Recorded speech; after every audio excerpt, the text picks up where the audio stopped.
New York City, right now as we speak, has the worst air quality in the whole world. As much as I love Dwayne Wade, as much as I love Gabrielle Union, to be honest, I wish they both would just take care of their family, take care of their business. Hello, everyone. How are you doing? I hope you're having a great Friday and start your weekend. In case you don't know, I am Lee Black. And not only am I the host of Real Talk for Real Men, which is also one of the primary voices, or probably the primary voice of TFG on YouTube and Facebook. Both of them are under the TFG umbrella, TFG Ratchet, and you can find me under Real Talk for Real Men.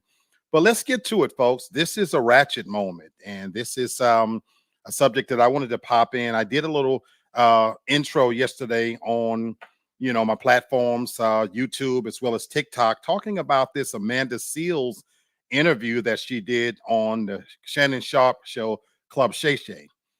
And I was completely unaware of the backlash that was going to come behind the show.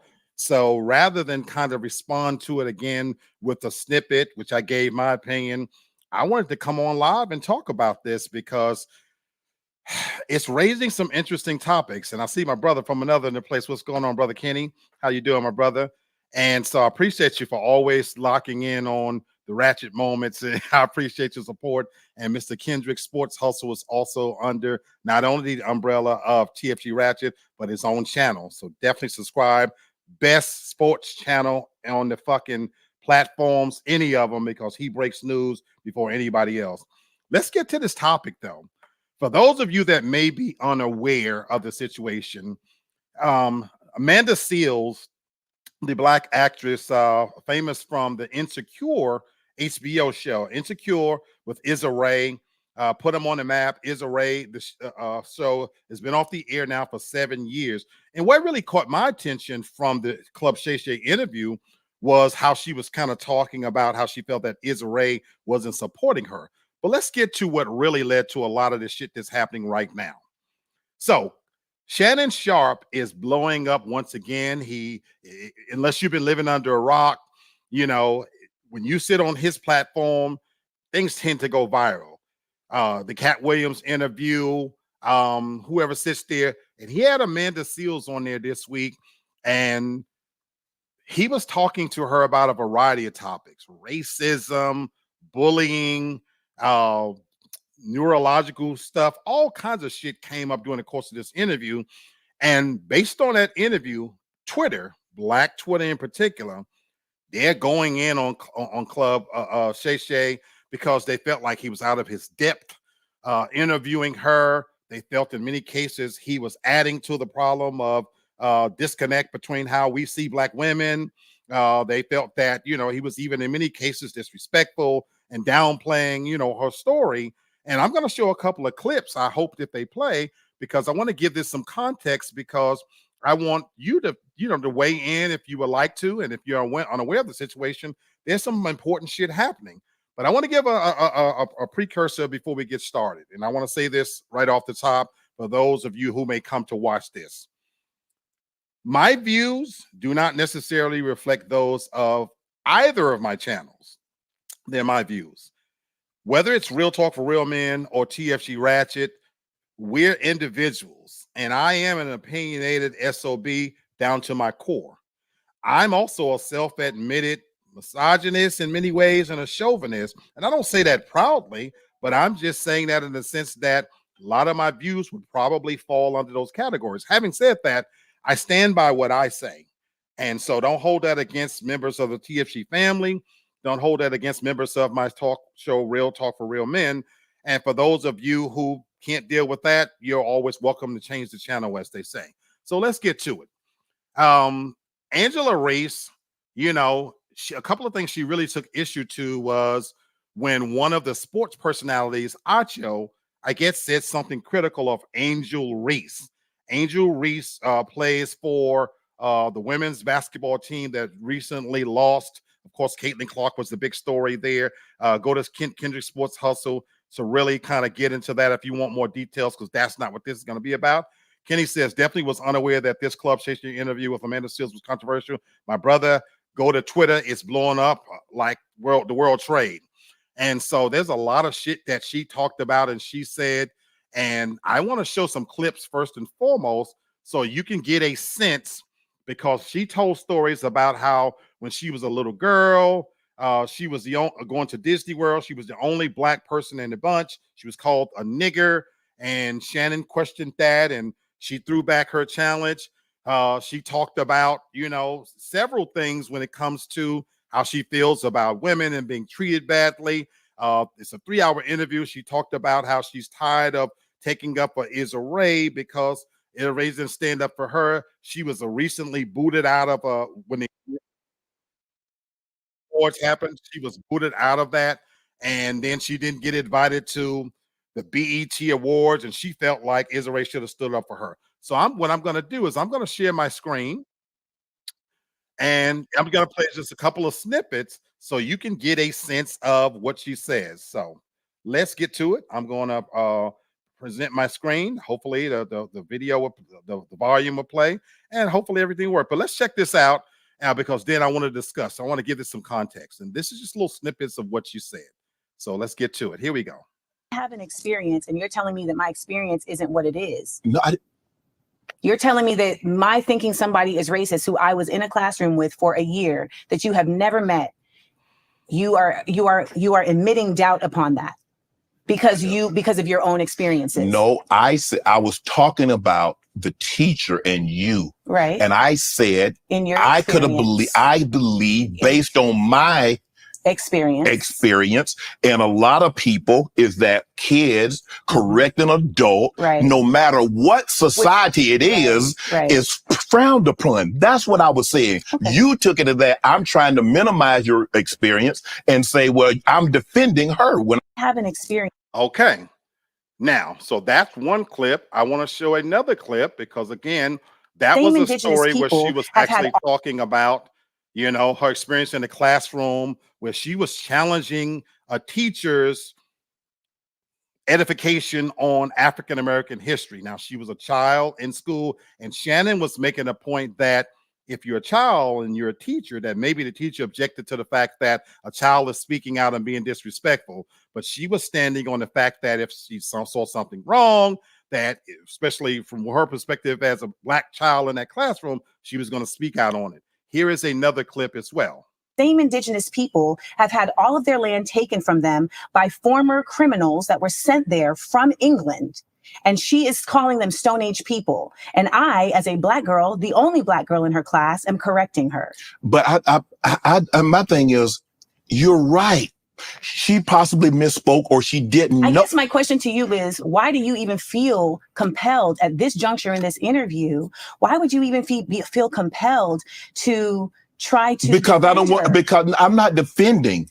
But my thing is that what I'm trying to say, most adults, when kids correct them or speak, feel some type of way. This is not unique to a black, white, or white, black. Same indigenous. Okay, I think you folks get the gist of what was happening there. And so let me stop sharing. And so Shannon Sharp, the point he was trying to make is that maybe it wasn't necessarily a racial thing, but if a teacher is being corrected by a child, by an adult, of course, they're going to reprimand them, but she was having none of it. Now, that little snippet is very typical of what the interview was like, where she constantly interrupted him, corrected him.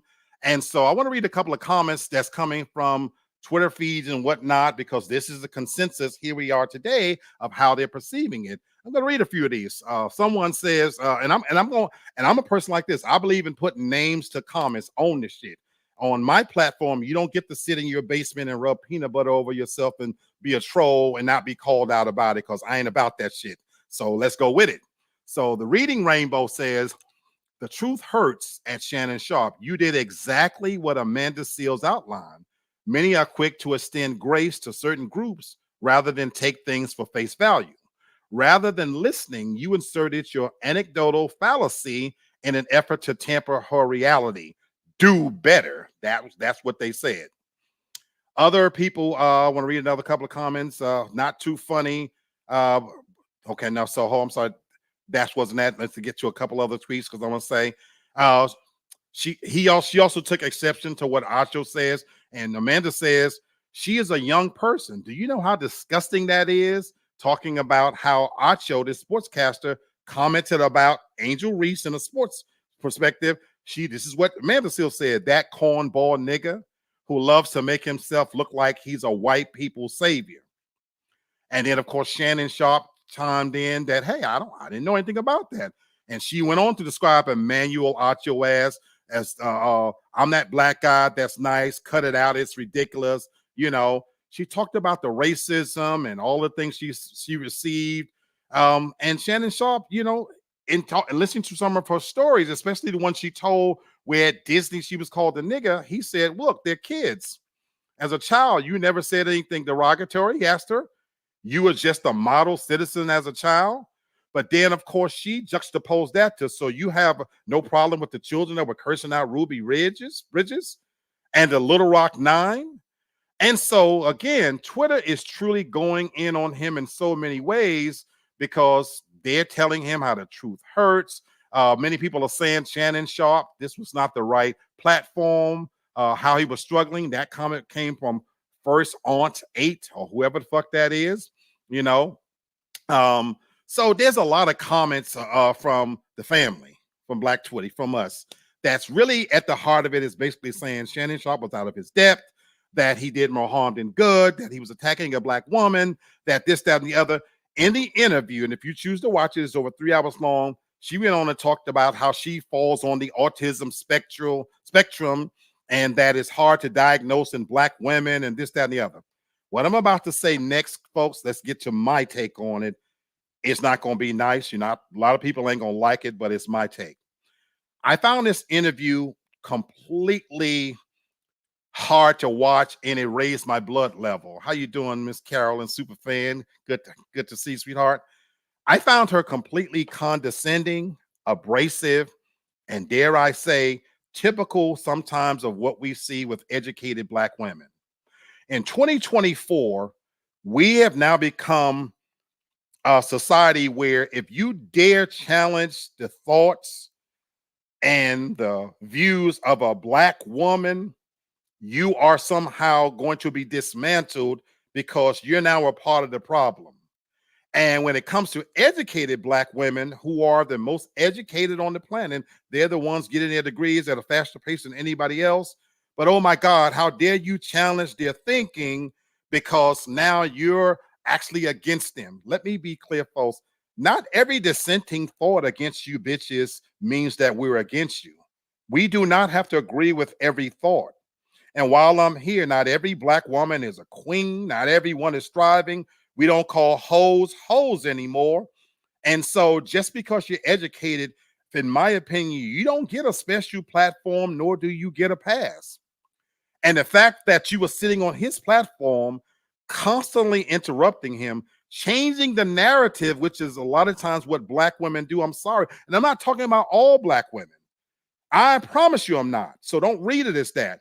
But there are many black women that hate to be challenged, and especially if they feel like they're educated, they all of a sudden want to play that femininity card, you know, and that we're attacking them. The truth of the matter is, who the fuck are you that we have to agree with everything that come out your mouth? And one of the things that Shannon was said was both things can be right. If you did feel like, even as a child, that you was hearing some disinformation about, you're okay with challenging that. But that doesn't make the teacher wrong with correcting you because you was stepped outside of your place of being a child. Now, where I come from, children stay in a child's place. But what has happened, folks, is that we're now transposing these new traditions, this new era of thinking and political correctness on old school traditional values. And those two are clashing. Now, the realm that I come from is a kid was seen and not heard. And in the area I come from, you didn't speak out of turn or you got hit in your fucking mouth. But because we're now educated and we're so evolved and politically correct and we're woke, as black educated women like to say, now they want to go back and retroactively challenge things And you want to equate that talking smart to a teacher is tantamount to the disrespect of the situation, the racial situation that went on in Little Rock. It doesn't work, but that's what a lot of times these educated bitches do to change the narrative. And they keep moving that goalpost to try to make their point. And the points you really want everybody to do, you're just as fucking insufferable as the LGBT community in many cases. You want grace, you want people to show you a level of understanding, but you're the most intolerant bitches out there in many cases. And that I object to. And I give props to Club Shay that he let you go through that whole interview, being disrespectful, bluntly interrupting, and touting yourself as some kind of victim, because had you been on my platform, I would have asked your funky ass to leave. And as I said on TikTok yesterday, you're angry with Issa Rae because her star is climbing and yours is still where it's at, and you feel she owes you some kind of, I don't know, whatever, to get you invited to certain parties. If you got kicked out of an Emmy party, you clearly was doing some shit that you didn't belong there. And if you didn't get an invite to other big events, they didn't want your ass there. Izza's not responsible for getting you on the guest list. And the fact that you feel like you protected her for all these years, it's that Me Too movement mentality that I hate and I truly despise. You was on all 5 seasons of the show Insecure. If you had any of these issues, why the fuck didn't you raise them then? The show's been off the air 7 years. You've gained a modicum of fame from this. You certainly got paid, bitch. Now you want to come forward and say that how you was treated and you was bullied on the set, this, that, and the other. Cut that shit out.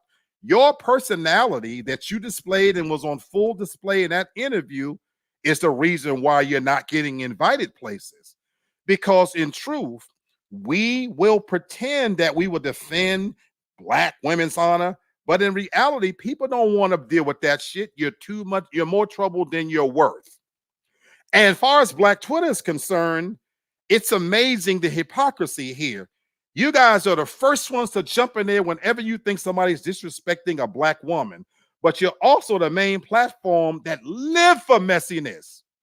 I am on TFG Ratchet and successful at it because when I do a story about somebody getting a degree or doing something positive, they're fucking crickets. But let me talk about fuckery and foolishness. That's the story that gets the attention. That's the shit you want to see. And I'm talking about regular Twitter. I'm talking about Black Twitter. I'm talking about you Black motherfuckers.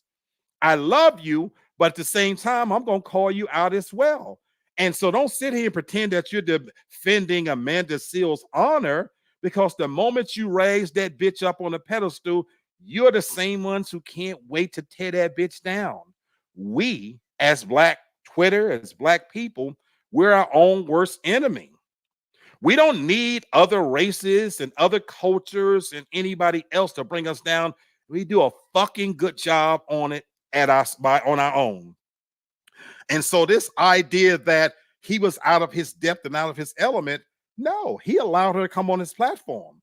This bitch ain't no famous roles. She's not doing anything that's knocking down doors where the audience is wanting to see her. For a lot of people, don't even know who the fuck this bitch is to right now. But that she gets to come on his platform and play the victim, I despise that shit. I am an adult and I like people to be an adult. Own whatever the fuck you do. And that whole educated narrative, that ain't gonna fly with me either. Contrary to popular opinion, look behind me, folks. Not only do I work in education, I am an educated person, but I don't use education to beat people over the head. Because do you know what real and true education is? Y'all want to know what real education is? True education is recognizing and realizing just how much you don't know. Those are 2 pieces of paper. I've gone to school with individuals that are holding master's degrees that can't put a PowerPoint together to save their life. Those are 2 pieces of paper. If you didn't apply yourself and if you don't educate yourself, that don't mean shit. So this education narrative, that's why I don't use it. If you want to know the truth, those are just for pay. Those are just invitations to the big dance for me to get paid. True education is recognizing how much shit you don't know, and that's why I constantly read. And also another part about it is being educated is allowing others to have opinions, challenging their thought, challenging their points of view. But with you educated bitches like Amanda Seals, you don't want to be challenged because you think you're special. There is nothing special about you. I believe as a crazy bitch, you got some decent pussy because crazy bitches tend to have good pussy. But that's the extent of it. No, you're not gonna get a wife because we as black men, we have choices. Don't nobody want to hear that shit. Don't nobody want to constantly be challenged in their own homes. And no one wants to have that victim mentality thrust upon them everywhere they go. And so you ought to be a privilege that Club Shay allows you to have that platform for you to espouse that bullshit and for Black Twitter to come to your aid. But as I end this segment and go to eat my lunch, fuck Black Twitter, fuck Amanda Seals, and fuck anybody who want to defend that. And these are my views, and yes, I said it and I own it. And if you come to my platform with the bullshit, I always got time. Now, let me read a couple of comments as I get out of here. Miss Carol says, how do you diagnose yourself with autism? I have a nephew who is autistic, and he had to be diagnosed by a professional. I feel like she's doing too much. She appears to be unrealistic. I agree 1000%, Miss Carol, but it's those buzzwords that they're allowed to use. The moment you put that out there, well, I've been diagnosed on the autism spectrum. What the fuck does that mean? You know what? In the good old days, people, we called motherfuckers crazy or faggot or midget or whatever, but we can't say that shit now. So when somebody says now they're on the spectrum, we have to pause because, I don't want to say anything offend them. Folks, the pharmaceutical industry is $1 billion industry. Every fucking day of our life, they got commercials out there telling us what's wrong with us. They got a pill for every fucking thing you can think of. I think too hard, there's a pill. I think too long, there's a pill. I think I might kill myself, there's a pill. Why don't I want to kill myself? This whole idea that you're on some spectrum, you're on a spectrum, all right. You're on the crazy spectrum, bitch. And you're playing that victim card. So that is what that's about. Miss Carol says that green-eyed monster has risen. And at its core, you're taking issue with Issa Rae because jealousy is at its core. You somehow thought that because you were on the show with her for 5 years, that she was supposed to take you everywhere she go, and as she rides you, bitch, are you a monkey? Michael Jackson carried bubbles around people. Are you a fucking monkey? She gave you a platform to shine. Didn't fire your monkey ass. The fact that you made money off of it. Now, if you weren't able to parlay that into other roles and things like that, that's not her fault. It's nobody's fault. And that's why I call it that Me Too shit, that you want to retroactively go back now and talk about how bad it was on the set. If it was that bad, why the fuck you didn't quit? At its core, this is green-eyed jealousy. And Shay, keep doing your thing, my brother. For those that say that you was out of your depth or that you're adding fuel to the fire, black women, I love your approach. You're better than me because I would have cussed that bitch flat out and told her to get a funky ass off my set. So I ain't quite as adept at keeping my poise as you are. And that's why I'm on a smaller platform than you are. I'm trying to get there, brother. I'm trying to get there. But you keep doing what you do, Club Shay, because fuck what those people saying. Don't let them fuck with your money. You have built something that others don't like, and they're coming after you because once you hit that pedestal, as I mentioned, we, the people, are going to do everything sometimes in our power to wait to see you fall. And that is a big problem with black people. So Club Shay, Shannon Sharp, surround yourself with D1s. Surround yourself with people who give you honest and open criticism. Don't fall into the category of sycophants. Folks, I walk alone because you ain't going to tell on yourself. And a few friends that I do have and surround myself with, they're real people that challenge me, that disagree with me. There is one rule on Real Talk It's always been and always will be. And we tell our audience, let's agree to disagree without being disagreeable. There is nothing wrong with saying, I don't agree with that. And I respect people who stand 1,010 toes down on what they believe in. Long as you can espouse that respectfully, I'm going to let you articulate that. But don't come on my platform with that bullshit, because on my platform, you're not going to get to play the victim. You don't get no special set asides because you're gay, black, a midget, a woman, one motherfucking leg. If you got a big fat eye sitting in the middle of your head, you're not going to get any special treatment here. Come ready to be honest and open, because it's called real talk. And as far as that concerned, thank you for tuning in. I hope you keep subscribing. And I'm going to keep talking on all of the ratchet shit that comes up, because this story ain't finished. And again, there's always going to be ratchetness, because people love bullshit. I'm Lee Black, folks. Go back and enjoy your weekend. Peace out. Keep subscribing to the channels. Have a good one.